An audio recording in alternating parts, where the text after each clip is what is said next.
সুপ্রিয় সুধী, আজকে এই ভিডিওটি আপনারা যারা দেখছেন আপনাদের সকলের প্রতি প্রাণঢালা শুভেচ্ছা ও শুভকামনা জানিয়ে শুরু করছি।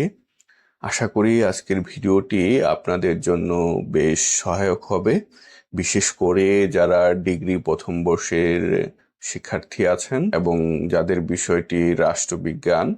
আজকে আমি রাষ্ট্রবিজ্ঞান প্রথম পত্র রাজনৈতিক তত্ত্ব বিষয়ের গ বিভাগের প্রশ্ন সম্ভার নিয়ে কথা বলবো।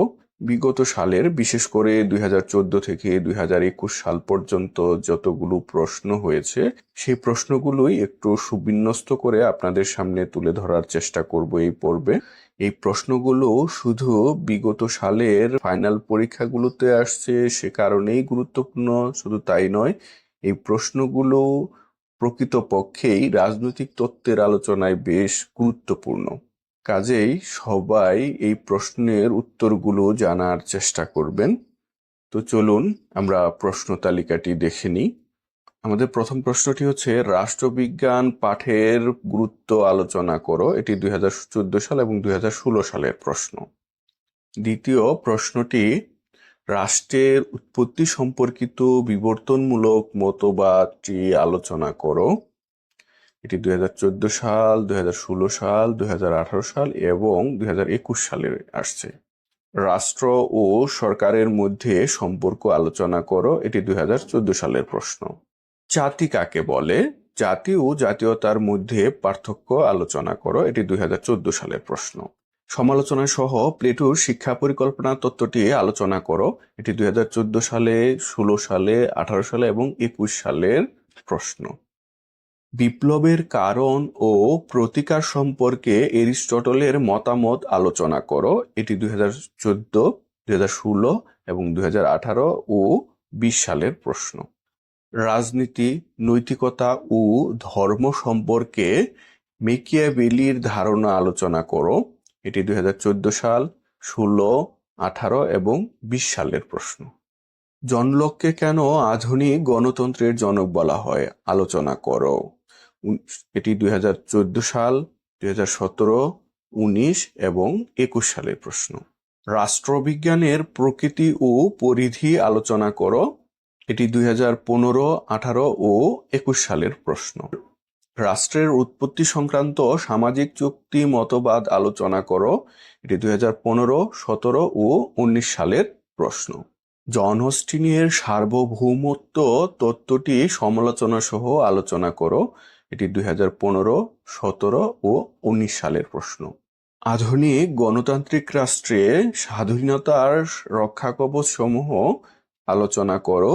এটি 2015, 17 ও 19 সালের প্রশ্ন। সমালোচনা সহ প্লেটোর ন্যায় তত্ত্বটি আলোচনা করো। এটি 2015, 17 ও 19 সালের প্রশ্ন। রাষ্ট্রচিন্তায় এরিস্টটলের অবদান আলোচনা করো। এটি 2015, 17, 19 ও 21 সালের প্রশ্ন। সেন্ট টমাস একুইনাসের আইন তত্ত্বটি বর্ণনা করো। এটি 2015 সালের প্রশ্ন।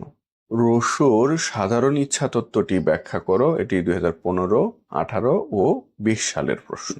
আইন কি? আইনের উৎসসমূহ আলোচনা করো। এটি 2016, 18 ও 2021 সালের প্রশ্ন। সেন্ট টমাস একুইনাসকে মধ্যযুগের এরিস্টটল বলা হয় কেন? এটি 2016 সালের প্রশ্ন। মানব প্রকৃতি ও প্রকৃতি রাজ্য সম্পর্কে হবসের ধারণা আলোচনা করো। এটি 2016, 19 ও 21 সালের প্রশ্ন। রাষ্ট্রবিজ্ঞান অধ্যয়নের পদ্ধতি সমূহ আলোচনা করো। এটি 2017 ও 19 সালের প্রশ্ন। দাস প্রথা সম্পর্কে এরিস্টটলের ধারণা আলোচনা করো। তুমি কি তার সাথে একমত? তোমার উত্তরের সপক্ষে যুক্তি দাও। এটি 2017 সালের প্রশ্ন। জাতীয়তাবাদ কিভাবে সভ্যতার প্রতি হুমকি স্বরূপ? আলোচনা করো। এটি 2018 ও 2020 সালের প্রশ্ন। আধুনিক রাষ্ট্রের কার্যাবলী আলোচনা করো। এটি 2020 সালের প্রশ্ন। যুক্তরাষ্ট্রীয় সরকারের সফলতার শর্তাবলী আলোচনা করো। এটি 2020 সালের প্রশ্ন। সেন্ট অগাস্টিনের রাষ্ট্রদর্শন আলোচনা করো।